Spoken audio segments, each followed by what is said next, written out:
大運か。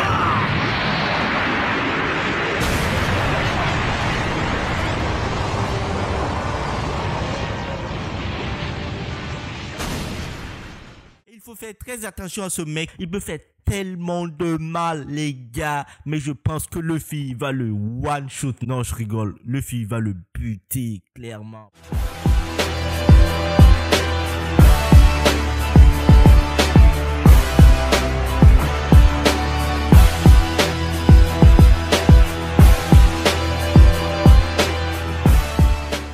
Il n'y a pas deux fans de One Piece qui soient à 100% d'accord sur la façon dont ils pensent que la série va se terminer. Et l'un de ces débats concerne les adversaires que Luffy doit encore combattre. Il y a certains qui pensent qu'il va affronter Barbe Noire, Akainu ou même Garp ou autre personne en fait. Parce que Luffy, vu qu'il doit devenir le roi des pirates, il sera obligé de rencontrer les grosses têtes de ce monde en fait. Presque tous les fans s'accordent à dire qu'il en viendra au mai avec son ennemi juré, Barbe Noire. Shanks, l'idole de Luffy, est un autre candidat viable. Bien qu'il n'y ait aucune animosité entre les deux, leur promesse de se revoir a donné le coup d'envoi de toute la série. Et en tant que membre de Yonko, Shanks est un obstacle sur le chemin de Luffy pour revendiquer le trône de roi des pirates. Ah là, clairement, en fait, on est dans la saga des 4 empereurs. Qu'est-ce qu'il a fait? Il a affronté Big Mom, ensuite Kaido. Il reste plus que les deux nouveaux empereurs, Shanks et Barbe Noire. Forcément, s'il veut devenir le roi des pirates, il doit se mettre au-dessus des empereurs et donc il doit faire tomber Shanks et Barbe Noire. Certains disent que voilà, Shanks c'est son mentor, mais il ne doit pas combattre contre lui. Mais je pense que Shanks sera en face de Luffy. Il a dit clairement, on va se retrouver et je pense qu'il y aura un combat. Et aussi, je profite de cette occasion pour clarifier une chose. On est dans la saga des 4 empereurs. En fonction de l'introduction de chaque empereur, on détermine sa dangerosité et son niveau. Présentement, on a introduit Big Mom qui est inférieur à Kaido. Après, on sait qu'il y aura Shanks qui va venir après. Forcément, Shanks sera plus fort que Kaido vu qu'il sera introduit après. Barbe Noire, c'est un cas différent parce qu'il a été Yonko très récemment. Ils se sont croisés certes, mais bon, pour l'instant on ne connaît pas son niveau. On sait qu'il est le plus faible, mais il va évoluer.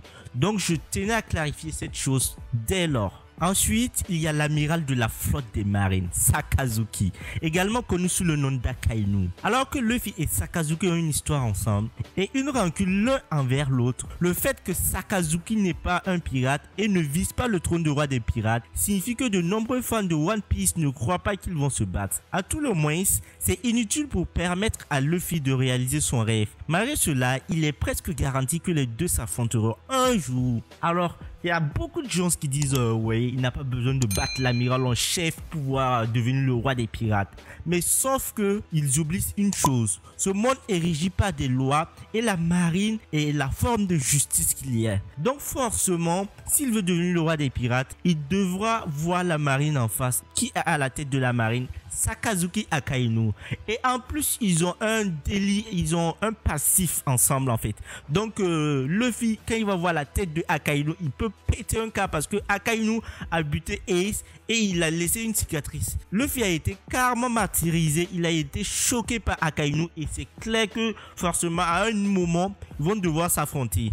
Moi, je pense personnellement que les deux équipages vont s'affronter, mais que Luffy ne sera pas forcément l'adversaire d'Akainu. Car c'est Zoro et Sanji auront le niveau amiral au moment de l'affrontement. Donc, Luffy peut-être qu'il va affronter quelqu'un qui est au-dessus. Sakazuki est l'homme qui a tué Portgas Ace. Ne l'oublions pas, le frère de Luffy sous les yeux du capitaine du chapeau de paille.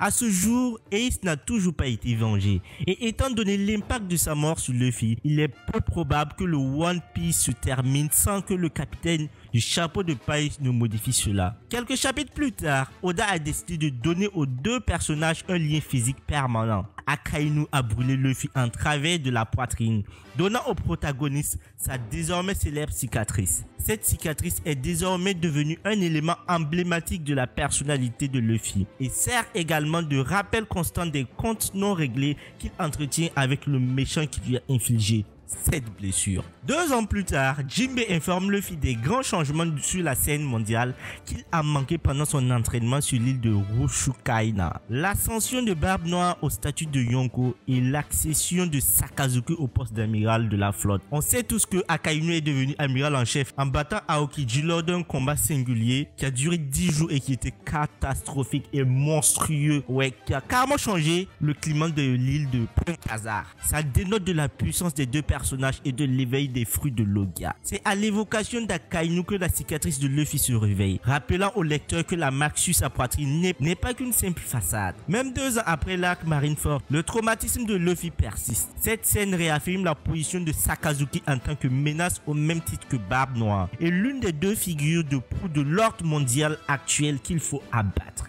Clairement, il faut l'abattre parce que ce mec, il a une mentalité terrible. S'il reste au devant de la marine, il va faire tellement de ravages, tellement de catastrophes. Donc, c'est un mec qu'il faut arrêter. Sa façon de voir, de concevoir la justice est catastrophique. Bien que nous ne sachions pas comment se terminera l'arc Wano Kuni, Luffy semble être prêt à vaincre le Yonko qui est Kaido. Certains fans affirment que cela signifie que Luffy sera au-dessus de Akainu dans la hiérarchie de la série. Aussi puissants que soient les amiraux, ils ont été montrés comme étant inférieurs aux Yonko en termes de puissance. Là, clairement, il y a des gars qui vont venir me contester. Ils vont penser que les Yonko sont inférieurs aux amiraux. Mais là, je vous dis clairement, les Yonko sont puissants et c'est factuel. Et clairement, cela, Monsieur Oichiro Oda va le confirmer. Très bientôt les amis.